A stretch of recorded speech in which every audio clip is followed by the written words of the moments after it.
Was there any particular moment or a dialogue that stayed with you even after the shooting? ഞാൻ സത്യം കേൾക്കുന്നുണ്ടോ? സത്യം പറഞ്ഞാൽ എന്നോട് ഈ സിനിമയിൽ ഏത് ഡയലോഗ് എന്നെ ഓർക്കത്തേക്ക് വിളിച്ചാലും എനിക്ക് പറയാൻ പറ്റും. അങ്ങനെ പഠിച്ചിട്ടാണ് ഞാൻ പോയത്. ബിക്കോസ് എനിക്ക് ഈ പടത്തിൽ ഇപ്പോൾ നിങ്ങൾ ട്രെയിലറിൽ കണ്ടിട്ടുണ്ടാകും കുറേ വണ്ടി ഓടിക്കുന്നത് മുഴുവൻ പടത്തിൽ ഞാനാണ്. ഇതിൽ രണ്ടുപേരെ സ്ഥലത്തേക്ക് കൊണ്ടുവന്നത് ഞാനാണ്. ആൻഡ് ഈ പടത്തിന് വിളിക്കുമ്പോൾ ഞാൻ വണ്ടി ഓടിക്കാറില്ല. അപ്പോൾ ഐ ഹാഡ് മൈ ലൈസൻസ്, പക്ഷെ ഞാൻ വണ്ടി ഓടിച്ച് നടക്കുന്ന ഒരാളായിരുന്നില്ല. So I learn to drive. Also because ഇനി അത് ഈ ഡ്രൈവ് ചെയ്തുകൊണ്ട് മലപ്പുറത്ത് ഡ്രൈവ് ചെയ്തുകൊണ്ട് I had to save my Telugu lines. അപ്പോൾ ഞാൻ രാവിലെ I think for about script കിട്ടിയ ദിവസം തൊട്ട് ഐ വാസ് മറ്റേ ജപിക്കുന്ന പോലെ രാവിലെ തൊട്ട് ഈ ലൈൻസ് പറഞ്ഞുകൊണ്ടിരിക്കുകയായിരുന്നു. സോ മറ്റേ ഞാൻ കാരണം ഡിലേ ഉണ്ടാവരുത്, അല്ലെങ്കിൽ എനിക്കിപ്പോൾ എൻ്റെ കോ ആക്ടർ എന്നോട് എന്തെങ്കിലും പറയുമ്പോൾ അവരെന്താ പറയുന്നതെന്ന് എനിക്ക് മനസ്സിലാവും ആ ലെവൽ വരെ. So technically I have to learn their lines also, എൻ്റെ ലൈൻസ് മാത്രമല്ല. അപ്പോൾ I have to sort of learn the whole script. ഞാനുള്ള സീൻസ് മുഴുവൻ ഞാൻ almost like multiple times പഠിച്ചിട്ടാണ്.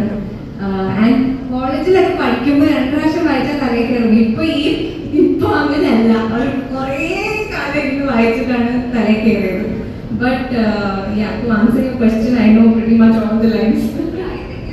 You should speak Telugu now. Like it'll be nice. അടിപൊളിയായിട്ട് പഠിച്ച ആളാണ്. Just say something nice dialogue, no? ഒരു സീനില് ഒരു 2 പേജ് എങ്ങാണ്ടെന്തോ ഡയലോഗ് ഉണ്ടായിരുന്നു. ആ ഡയലോഗ് ഞാൻ പഠിച്ച് പ്രാന്ത് പിടിച്ചു, അത്രയും പഠിച്ചു. ബട്ട് അല്ല, മറ്റേ പഠിക്കലൊക്കെ ഒഴിവാക്കി സിനിമയിൽ കയറാൻ വിചാരിച്ചിട്ട് എം ഇമ്പോസിഷൻ പോലെ എന്ത് പഠിക്കുന്ന അവസ്ഥയാണ് എവരി സിംഗിൾ ഡേ. പരിചയമില്ലാത്ത സൗണ്ട്,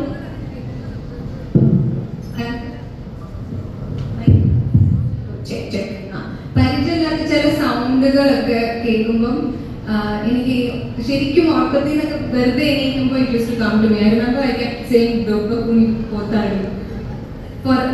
ഇടയ്ക്കിടയ്ക്ക് I use to keep saying this few words. ഭയങ്കര ഡിഫിക്കൽട്ട് ആയിട്ടുള്ളത് നമ്മളിങ്ങനെ ഓർത്തുകൊണ്ടിരിക്കുന്ന പോലെ. But yeah, that's my experience with this film. പക്ഷേ ഇറ്റ് വാസ് റിയലി എന്താ പറയുക, ഭയങ്കര challenging as an actor for me to think of all of these things but also be present. അപ്പോൾ എനിക്ക് ഭയങ്കര എൻജോയ് ചെയ്തൊരു എക്സ്പീരിയൻസ് ആണ്.